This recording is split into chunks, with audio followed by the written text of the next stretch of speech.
Welcome to Let's Get Tender, Money Conversations That Matter, a video podcast series with certified money coach Marlene Elizabeth, with amazing weekly guests who share their inner challenges, personal triumphs, and inside tips and strategies so you can prosper, lead, and love bravely in business and life.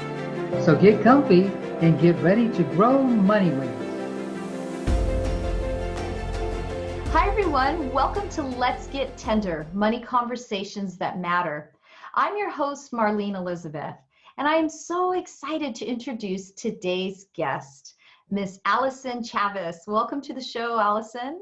Oh my goodness, Marlene, thank you so much for having me. I am honored to be here today. Oh, thank you so much. I'm so excited to have this money conversation with you. And yeah, thank you so much for taking time out of your schedule to join me. So before we get started, I would love to share with our viewers just a little bit about you and your work.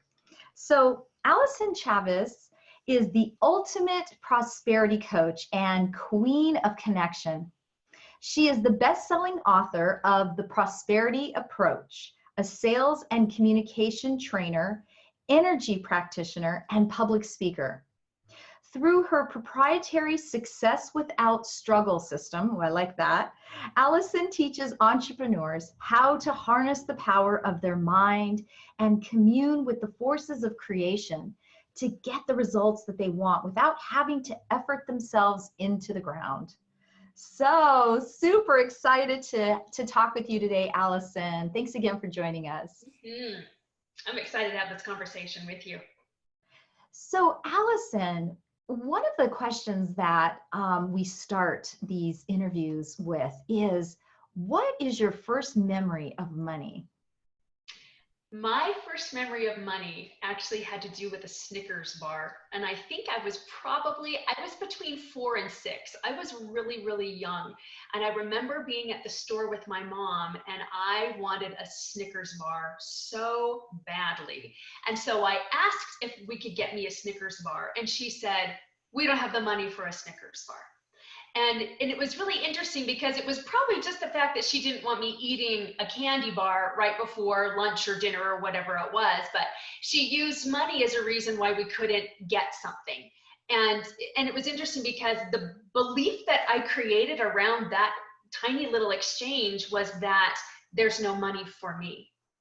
And that actually ended up playing out in my life clear into my adulthood. It was really interesting how just that tiny little exchange with my mom inserted that belief in me that I created myself, that there isn't enough money for me. And isn't that what we do, right? Our brains just are naturally just meaning makers, right? Meaning maker machines. So any experience that we have, big or small, and sometimes it's the smallest type of experience, our brain goes to work and makes meaning around what that experience was like. And then we form our belief, and our habits and our patterns and our behaviors start to basically be reflected on that one belief, right? Oh, yes. So, right. And so then would you say that, because I know that you're an entrepreneur, and, you know, in your journey, is there any one particular money belief that pops out that you've struggled with, that's prevented you from achieving some of your financial goals? I know we have more than one, but is there any particular one that kind of stands out for you? Oh, absolutely. Yes. And as an entrepreneur, you must know how to sell. And I had a really hard time with sales. In fact, I hated sales. And I don't know if there's any entrepreneurs out there that can relate to that, but my belief around money was that I could make money for other people really easily, but for myself, money was really hard to make. And then it just naturally went into sales are hard, I'm no good at it. And then it morphed into I hate sales, which as a businesswoman, it's very difficult to have a successful business when you have a belief that drives your business that you hate sales and you're no good at them. Absolutely. Absolutely. Yep. Can relate. And I know a lot of viewers can relate to that. Yes. Yes. So what were some of and it is so true. This is a real common one actually for women entrepreneurs. And it's actually, it's something that we really need to kind of pay attention to and really take heart and kind of get through one brave feather step at a time, as I like to say, because without being able to make those sales, our businesses, crash. And if we don't remember why we even started that business, then we can eventually walk away from something that could have just really been amazing, not just for ourselves, but for the people around us. So it is really important to stop and take a look and see, what is this belief about? Why do I feel that, and why do I hate sales? What is it about it? Because there are so many different ways that we can approach getting our products and services into people's hands who really need it, right? Yeah, absolutely. So what were some of the brave action steps then that you started taking to overcome this, this limiting belief? Oh, I love this question so much, because I'll tell you what I did at first that I thought was a brave action step. And it was to a degree, but I started taking more sales training, and I started throwing myself into sales. But that doesn't help if you still have the belief that money is hard to make, and that sales are hard to close, and that you suck at sales. And so I realized, after I had spent a lot of money and a lot of time on different sales trainings, I needed to go right back to the cause, and I needed to change my belief. And so I actually had a conversation with God, because I was ready to leave my business. I was ready to walk away and just be done. It was too hard. It wasn't fulfilling. I was wrapping my intrinsic value up in whether somebody said yes to me or not. And I realized this is an unhealthy approach to this. And so I had a really honest conversation with God, and I was like, what needs to change in my business? And I did it in a very practical way. So I just wrote whatever came to my mind. So this was my question, and then just wrote down the answer. And it was, I needed to change my belief around sales. And I said, but I hate sales. And the answer was, well, you got to learn to love sales. And I said, but they're so hard and I don't have time. And the answer was, but what if I made it easy? And what if I made it fun? And what if I made it so that you absolutely love sales? And I was like, all right, God, well, I'm not so sure if you can do that. You're only the most powerful creator in the universe, but good luck. But it was really interesting, because what I agreed to do was to follow any inspired nudges that I got, any ideas that came into my mind. I would follow them. So I agreed to do that if God would keep his end of the bargain and make it easy. And you know what? He did. And so I would ask, what can I do today to share with what I have with other people, to share my services, to share my programs with others? Like, who needs me today? Or who would I love to work with?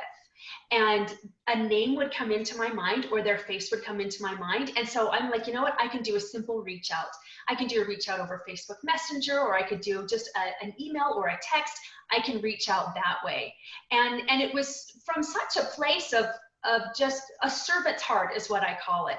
And they responded so beautifully, because it wasn't like, get my stuff. It was just, you know what, I was told to reach out and see how you were doing. And so how are you doing? And then, and ladies, I have to tell you, God keeps his end of the bargain. When you do your part, he will always do his. And suddenly sales were fun. I knew what to say. I knew how to approach it. And it wasn't because I was memorizing a script and going off the script. I was just really in my heart and trusting that God would take care of it.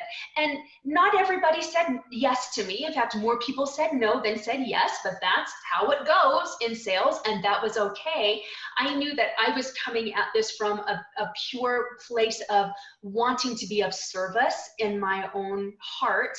And it was very easy to let go of those who said, oh no, this isn't a good time, or I'm not interested. It was okay. It suddenly wasn't, what did I do wrong if I had just said this, and if I had just talked about that? It wasn't that anymore. It was light, it was fun, and I found that I loved sales. And from that, everything shifted. From me on the brink of losing my business to $10,000 in 36 hours, literally. And that's the power of changing the belief. Yes. I just love everything you're saying here. I'm even getting warm because I get so excited about what you're talking about here, because it is heartbreaking. It is heart-wrenching, especially, I know you and I work with women in business and especially around their money issues and things. And it's heartbreaking when a woman gets to a point where it's like just so frustrated, so brokenhearted that she wants to quit. And it's just, that's the end. So we can really, it just resonates so much sometimes with, with women that we work with. And the other piece of it is that you said that spirituality really played a role for you.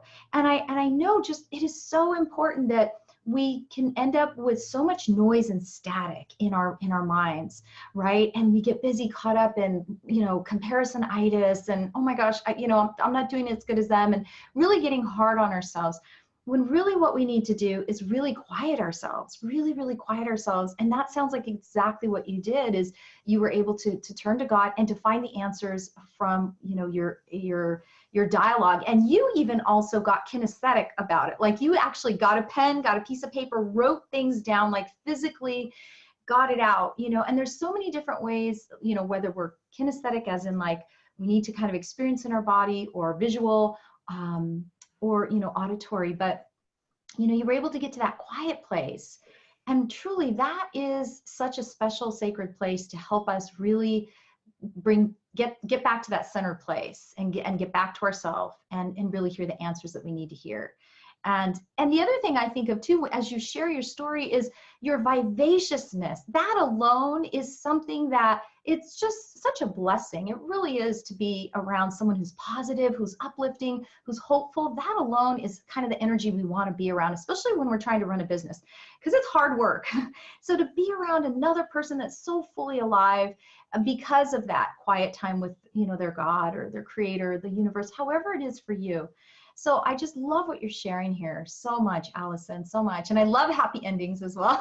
So that's fantastic that here you are. And just if I could add to that, Marlene, like it's critical. It's a critical piece, that spirituality and that connection with your higher power, with your true source. I had to quiet my mind because God really doesn't shout at us.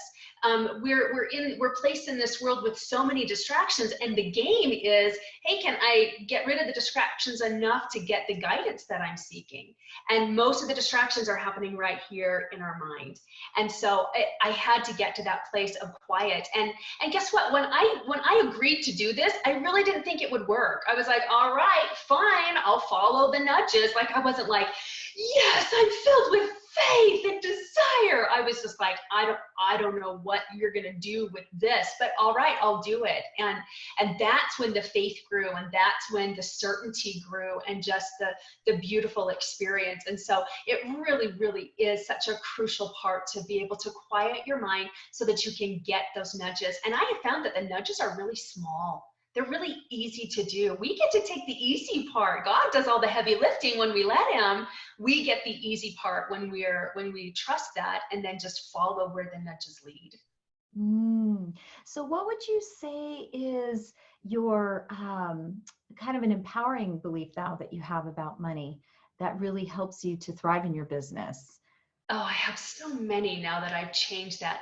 The one that money always flows to me very easily, and there's always money there for my needs and my wants in every moment of my life. That the money is always there for me, and that's one of the beliefs that I've changed. And by golly, it's always there, and it's not, and it doesn't. In my experience, I've had the big windfall of the 10,000 in 36 hours, which was really, really exciting. But most of the time it comes in $100 increments or $50 increments or $200 increments. Like, it doesn't come as this huge like avalanche generally. And so it's just knowing that, oh my goodness, money is flowing, and it's flowing in $15 here, and it's flowing in $10 there, and suddenly it's flowing in $2,500. Like, but it's flow, and this is really fantastic, and I love this, and it's meant to flow. It's called currency for a reason. So it's meant to flow in, and it's also meant to flow out, and we go into freak out as soon as money flows out, or we try to chokehold it when it's flown in, when it flows into us. We try to just like grab it, and that's not what the purpose of money is. So we just need to relax when it flows out and just know it's going to flow back in, and it's going to come at the perfect time. Mm-hmm. And because I love what you say here about that money flows, right? And so for a viewer who has struggles around that, what does that mean, money flows? I wish, why doesn't it flow to me? What would you say to that? What would you say that really helps create that shift into having that physical experience of money flowing to you versus not flowing to you?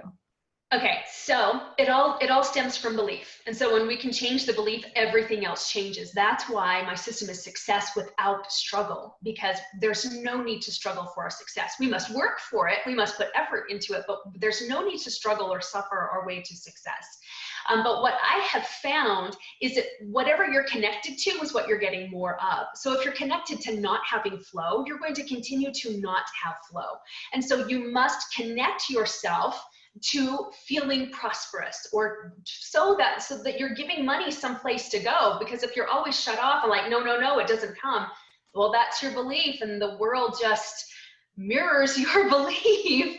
And so we got to shift our belief. So can I share with you a really cool tip that really helped me? Oh, absolutely. Yes, please do. Great, thank you. So what's really important is that we feel prosperous. We can't have money come to us until we feel prosperous. And most of us are taught it backwards. I'll feel prosperous as soon as I have X in the bank, or as soon as this deal closes, or as soon as I have my first 10K month, then I'll feel prosperous. And that's a lie, my friends. I was making $30,000 a month and not feeling prosperous. And so we got to feel prosperous first. And so the way that we do that is to find something that will physically connect us to that feeling of prosperity. And it doesn't have to be a big, huge thing. For me, it was chocolate covered almonds. It might be a great pair of shoes that you don't let yourself buy, or you go into enormous amounts of guilt for buying.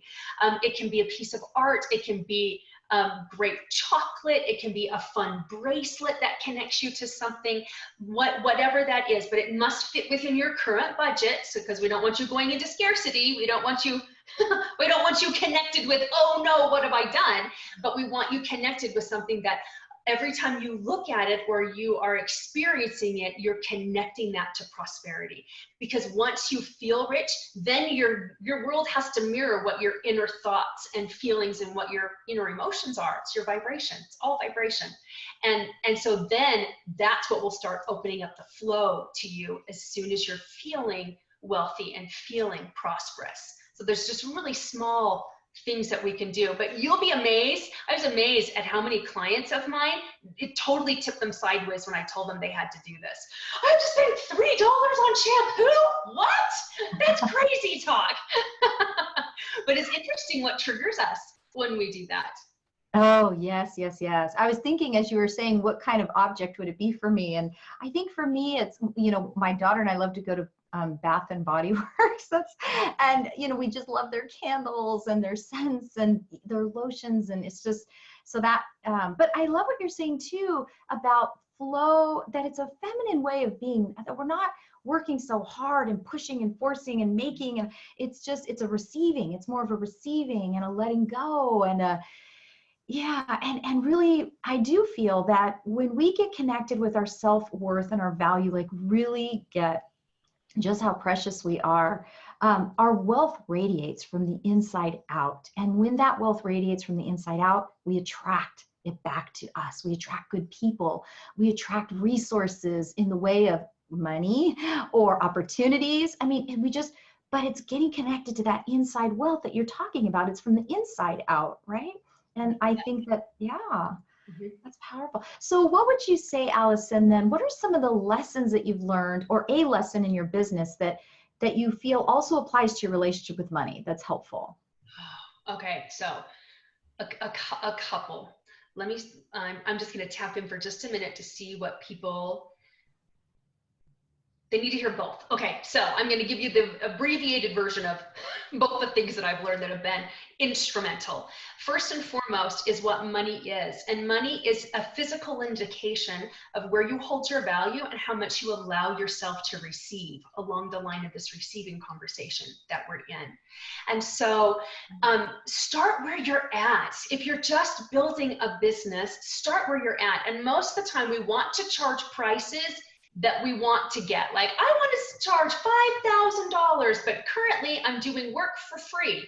Okay, so that's too high of a jump. And so often I've seen business coaches that are like, don't do any less than $500 or whatever it is, because then it becomes this value thing. But when I was taught that, I couldn't hold that amount of money yet. I couldn't hold that frequency because I had questioned my value. And so it's okay to start where you're at. Get really comfortable charging $30 for your program, or $150 for your program, or wherever you're at in your products and services and where your money is. Get really comfortable, and then just continue to work on yourself. Continue in personal growth and your spiritual development, because then you will very naturally and very effortlessly then grow into higher prices, instead of sell 3 widgets and then double the price. Like, that tipped me over. It really did. It almost collapsed my business because I was trying to charge more than what I thought I was worth. And I got all kinked up in my head around it. So it's okay to start where you're at. Be in the frequency that you're at, and just know you're going to grow. And with that, your prices will grow with you. Because the worst thing that I feel I could do, the biggest disservice, is to say, nope, you got to sell at this rate, and then have them crumple underneath it because they just can't hold their value.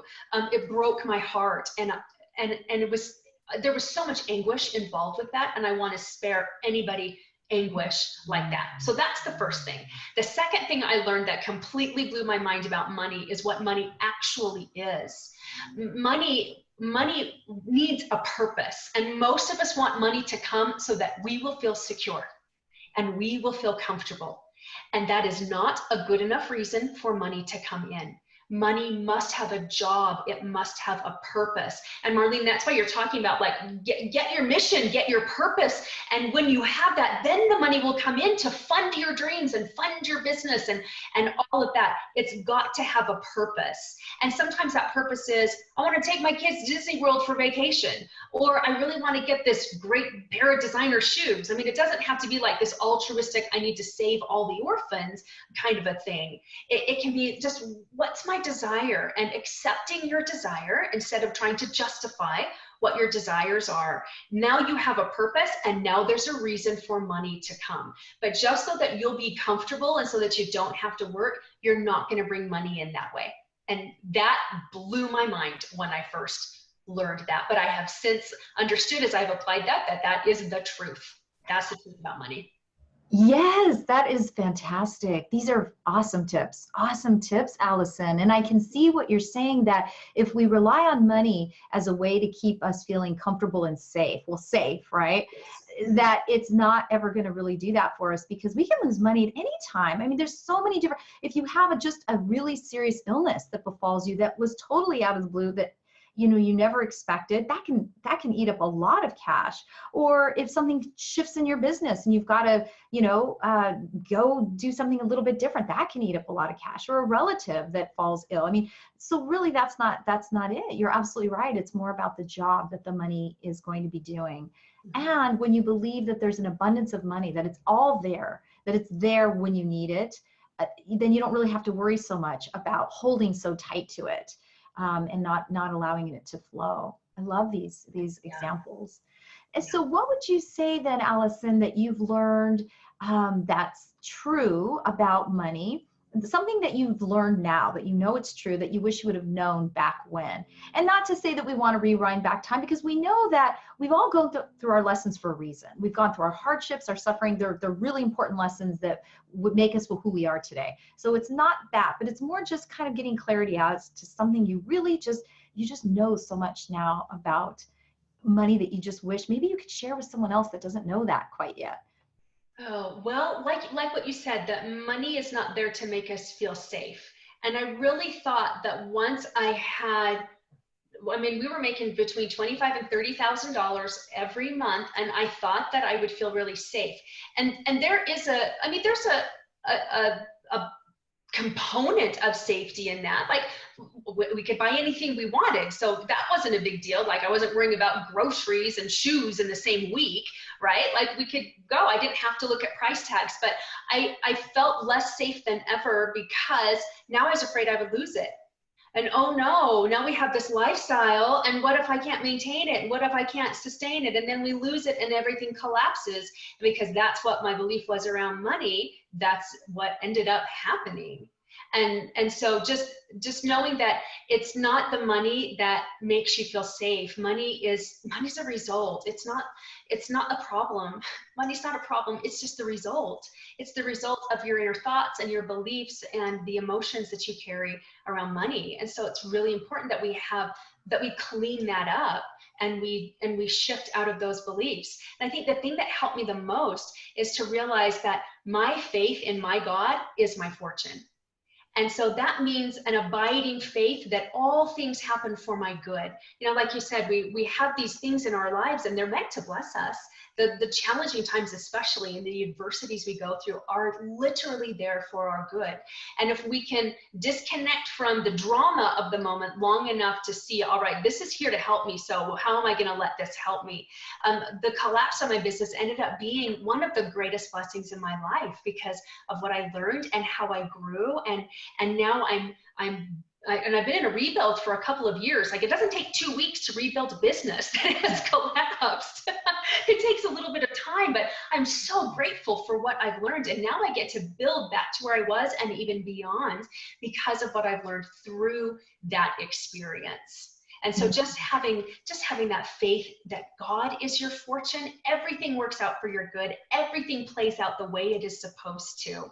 And now I just know God's my source. Money's not my source. My clients aren't my source. My multiple streams of income, those are just channels. So if one channel dries up, that's okay because I'm still connected to my source, which is so important, so important. And I really love too that you point out that when we talk about safety, financial security is important. And I think there's this song I was listening to recently, and there was a lyric in the song, and it had to do with the fact that how can you help fight for the weak or the sorrowful or the suffering? How can you help fight for them when you yourself are not in a stable place to do it? And so we do need to be financially stable to be strong for other people, for our children, for our spouses, for our household, for our family, and even for the larger community.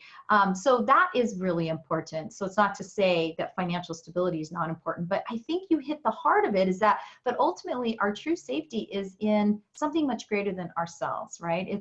And there's a quote too that I remember hearing, that the safest place to be is believing in yourself. And I loved that quote because the only way that we can really believe in ourselves really is when we are kind of bathed with the spirit, of God, I feel, the spirit of God that helps us to remember that we are precious, that we are sacred, that we are here for a purpose, and that we have great value, despite whatever experiences we may have had that contradict that. So I love that. Oh my goodness, Allyson, I could chat with you beyond this short time. Before, I know we're wrapping up, but before we do, I would love for you to share, how can people find you and learn more about what you do and just the services that you provide? Where can they find you? Well, you can find me on my website, and that's AllysonChavez.com, and it's ALLYSON. CHAV as in Victor, EZ as in zebra.com. But I would also love to give your audience something that they can sink their teeth into right away, so they can start practicing connecting to that feeling of abundance and prosperity and feeling rich before the money comes, so that the money will come. And if you go to prosperityapproach.com/52 ways, it's the number 5, the number 2, 52 ways. It's actually 52 different things that I did and you can do over the course of a year to help you to let go of money blocks and money fears, so that you're continually moving forward. So they're really easy exercises to do that you can do while you're standing in line at the grocery store or in traffic, or just really easy steps that you can take that will help release the fear and release money blocks that you have. And those were really instrumental in helping me to get over those beliefs and that distress that I was associating with money. So that's what I'd like to gift to your audience. Oh my goodness, thank you so much. That's a wonderful, wonderful gift. And viewers, I really do encourage you to take advantage of this. And, I really feel that we're in a time right now where women are really being called to be raised into their financial health, and for a greater purpose, right? And so these wonderful tools, like what Allyson is offering today, they're fantastic, because as busy women, we don't often have a lot of time to maybe sit and with a lot. But if you just have these little quick dives into how we can do something a little different that can really enable us to practice some financial self-care, it's perfect. So thank you so much, Allyson. I really appreciate it. And before we wrap up, is there any last thoughts that you'd like to share that you feel would be something that you'd like to share with our viewers today? You're enough. And you are exactly where you are meant to be. I think as women, especially entrepreneurs, or those of us who have a mission, whether we're business owners or not, we do comparisonitis, like you were talking at the beginning of the interview. And just knowing that you are exactly where you're meant to be. You shouldn't be farther. You shouldn't be making more. You're exactly where you're meant to be, right here in this moment. And so grow from there. Accept that this is where you're at and grow from there. Because as soon as you get out of resistance to what is, that gives you the power to change it, and change it in ways that are honoring to you, that are honoring to your soul and to your heart. And then you start unleashing life's magic. So just know that you're where you're meant to be, right where you are, and that you are taken care of in every moment of every day of your life. And when you can believe that, and you choose to believe that, things will change for the better. Beautiful, beautiful. Yes, so choose it, right? Choose that. Yes, yes. Thank you again, Allyson, for joining me today.